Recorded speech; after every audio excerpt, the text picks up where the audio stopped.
Ladies and gentlemen, boys and girls, chitlins of all ages, welcome back once again to Vicious Rants, and of course I'm your host, the one and only, often imitated, never duplicated backyard superstar Tim Vicious. And well, with this one, talking about the Raw right before the pay-per-view. Like I've said it millions of times before. The two most important Raws, in my opinion, hands down, of each month are the one right before the pay-per-view and the one right after. And, you know, because it's the last chance to build storylines and start new storylines. Excuse me. And this past week this last Raw wound up showing both.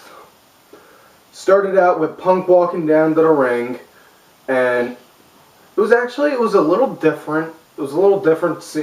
Kind of felt a little different seeing Punk just walk straight down right off bat, as opposed to them playing a video showing what happened last week, this, that, and the other, all that kind of happy honky-dory bullshit.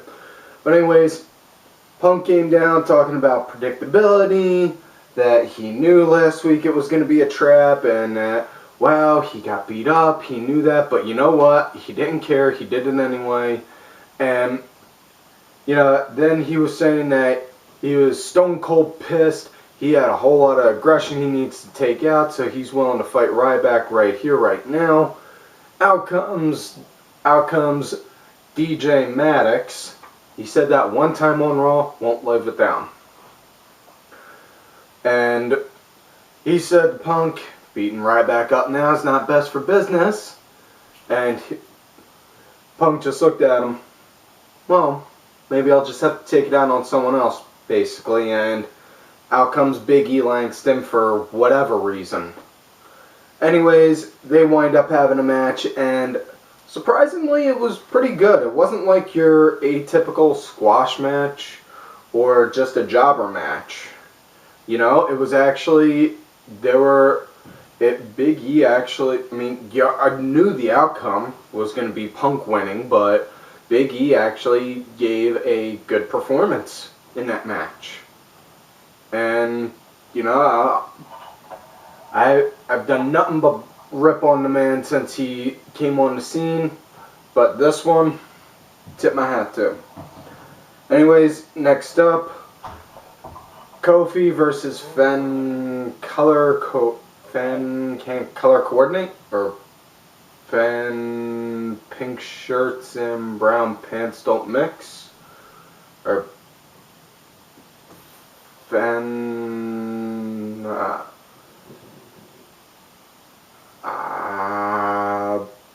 you need to have Summer Rae wear something more than blue? I don't know. Anyways, now, the way Kofi's been going, you'd think he was going to wind up jobbing to Fenn like a lot of buttholes, but wrong. He won, which is a shocker. I was seriously shocked by it because, yeah, Kofi is in mid-card limbo, and he's been reduced to jobber status. I don't know whose Cheerios he pissed in, but he had to have done it to somebody important because all he's been doing is eating shit, and like eating plate after plate after plate of it. But now letting him score a few wins here and there now. And not only that, now you got him. Now, after the match, Bray Wyatt, the Wyatt family came down, Bray cut a promo. Kofi's just standing there like, alright, come on, come and get me, come and get me. I already knew right then and there, they're going to lead a build up to the match with them too. If it's going to 10 get you 20, it's going to be at the pay-per-view on this Sunday. But anyways, next match they got the Job Squad, 3MB versus Primo and Epico, or I'm sorry, the Los Matadors. In which case, I refuse to do that Olay chant for them because that was reserved for El Generico. Although I will give the NXT star Sami Zayn credit because he fully endorses the ole ole ole chants, although that man does remind me of him in a lot of... That man does remind me of El Generico in a lot of ways.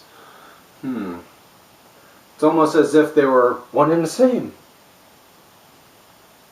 But anyways, that match, not really impressed with. The only thing that I liked in the fact was the fact that they had a little midget in a bull suit.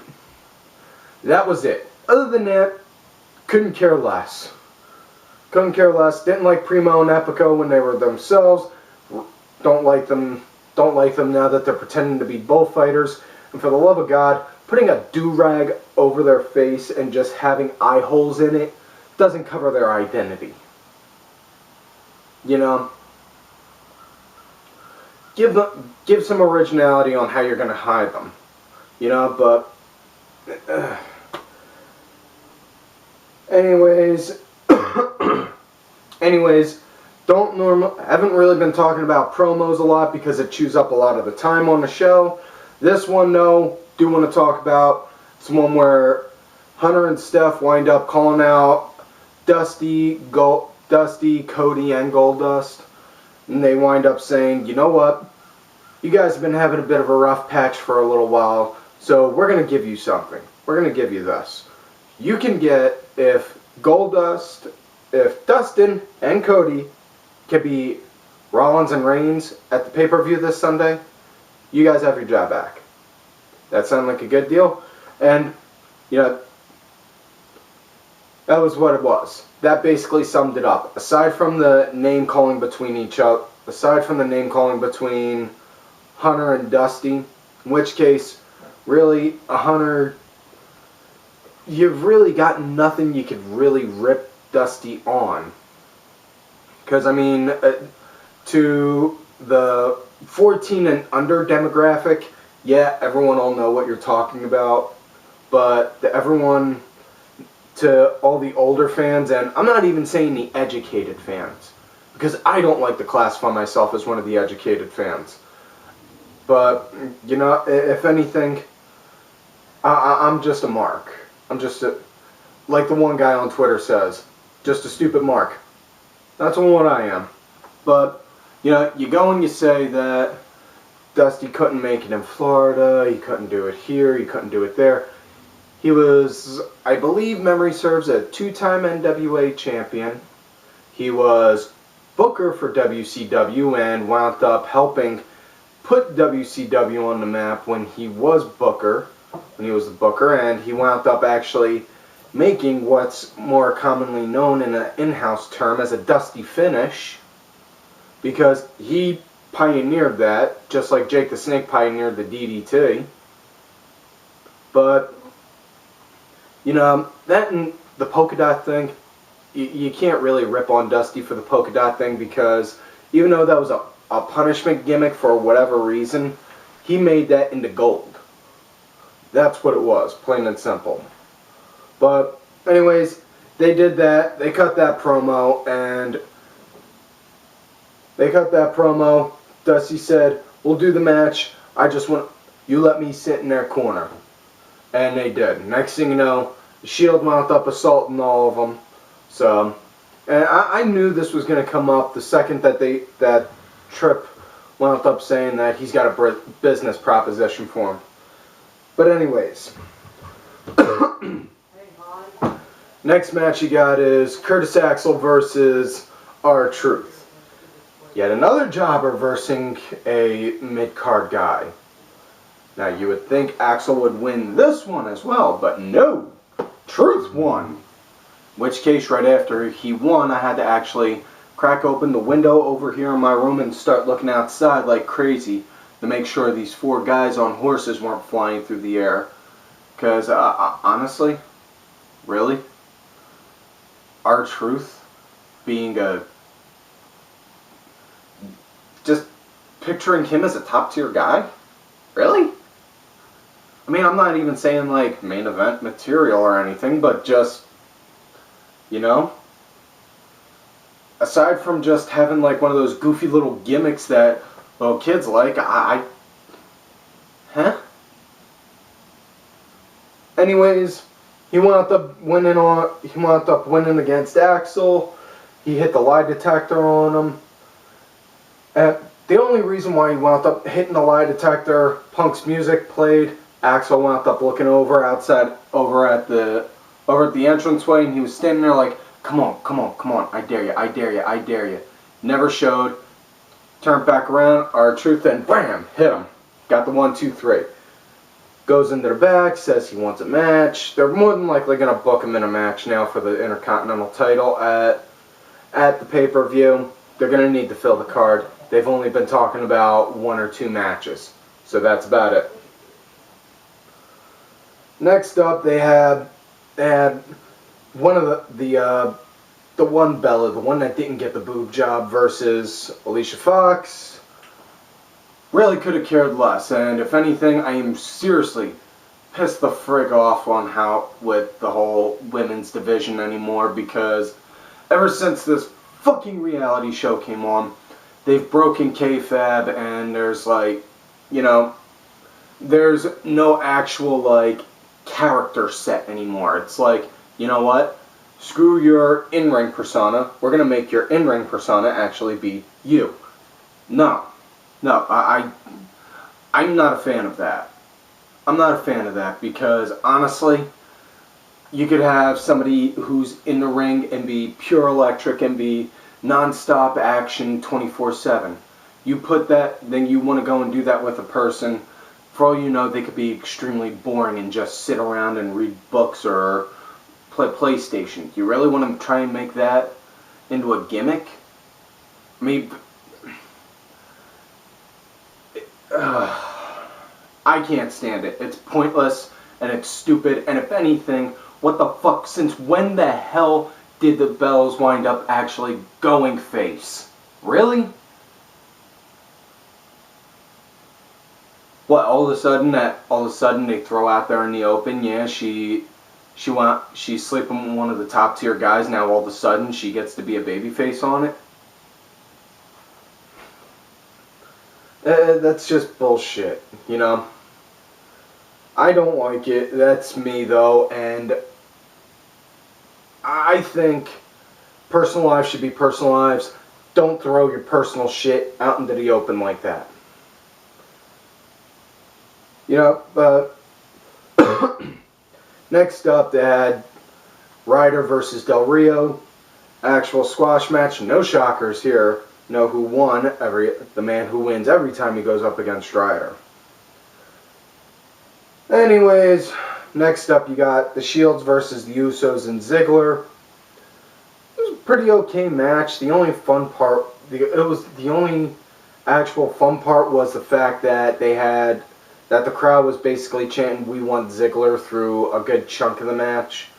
And like I said before, I cannot for the life of me get behind the Usos just because of the fact they've lost so many matches. They've been forced to go and do they've lost so many matches. I can't stand behind them. Their gimmick, I don't see what their gimmick is. They're brothers and they're a tag team. Okay. What else do you have? You know? It don't make sense there, and I know they come from a big wrestling lineage family. Woo, yay. You know what? I still don't care. I don't like them. I don't like them. That's me.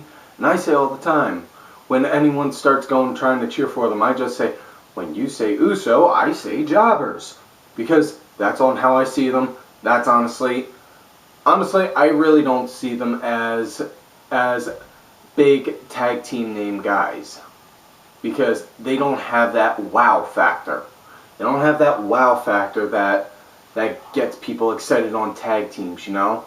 Like the Road Warriors did, or on how Edge and Christian did, or on how the Dudleys did. You know? They just look like they're just two brothers who grew up around the business, decided to say, yeah, we're going to do it, and said, you know what, we're just going to keep us as ourselves and have that be our gimmick. Which, again, back to what I said before, shit. Anyways, the match was actually, other than that, it was pretty okay. The Shield wound up winning the match. One thing I was actually kind of thankful on during this past Raw, very little app raping on us, thrown at us. The face that the Big Show had when he did a promo, he was like, and that's now going to be the new, that's going to now be the new WWE meme, because just like you had Ambrose do, nope, you're going to have that picture of Big Show like that, talking about anything like, that was a bad ending to Breaking Bad? Breaking Bad's had a series finale? You know, the WWE app crashed? You know, you could throw that shit into anything, you know, like, Ryback's getting a push! Shit like that. It'll work. Guaranteed, hands down. Anyways, very little app raping. Didn't have to deal with seeing Big Show throw out crocodile tears again. And that, and also, yeah, the show was actually pretty okay, pretty good. Was happy on it. The end segment of the night, they wound up talking about on how Daniel Bryan and Randy Orton are having a face-to-face, which felt completely unnecessary. You know, it felt like they just did that to remind people, hey, this is going to be our main event. Yeah, this right here, these two guys, they're going to fight. You know, it just didn't seem like it was needed. And of all things, why have Jerry Lawler introduce them? Because honestly, they just really need to if they're going to keep Jerry around for whatever reason, go ahead, keep him. But stop him from doing commentary. Don't have him do the interviews. He is not really worth keeping around, in my opinion. It just feels like they have him around for his namesake. That's it. You know, the man's pushing his 60s, had a heart attack on national TV, and yet you're still trying to make him move around like he's something. You know, he's not. He's living off of a legacy. That's it. And it's not even a half decent legacy. You know? Anyways, Bryan and Orton, they had their face-to-face. Wound up talking, I'm going to win, no, I'm going to win. And then Orton wound up beating the shit out of Bryan. And then you had Bryan's small boob, non-boob job, Bella, come out and nurse him like, oh my god, honey, are you okay? Really? Really? I mean, that, and if anything, she was out there while Randy was attacking him. Now, I don't know, I grew up in Philadelphia, so this is probably just me, and this is my Philadelphia mentality, because this is what I always seen. If Homeboy was getting beaten up, and his girlfriend was right there, she wouldn't just stand there and be like, oh, oh. No, you know what she'd do? She'd go in. She wouldn't give a shit if she was going to get her ass kicked. She would go and do like the song says, stand by her man. Doesn't matter if she's clawing his eyes out, punching him in the balls, whatever. She would actually do that. And I guarantee any woman that is watching this show would say they would have done the same thing. But instead, what they did is downgrade the woman to say, no, she can't do it, she's scared, she's afraid, that's stupid, fuck you for that. That is completely absurd. I do not like that idea. Anyways, that's all the time we got for this show, so like on normal, don't forget to like the video, subscribe to the channel, go back, watch all the other episodes, look for me on Twitter at TimVicious. Check out Axel Mulligan on Twitter. He does blogs on the pay-per-views, Raw, SmackDowns. You know, he has his good shit. He has his shit straight on there. Does a real good job with them. I absolutely love reading them things. You know. Also, make sure y'all check out Ollie. Also, make sure you check out Ollie's TNA Turnaround. You know, good show. Anytime Ollie, anytime you ever want me on, y'all got my number, just hit me up.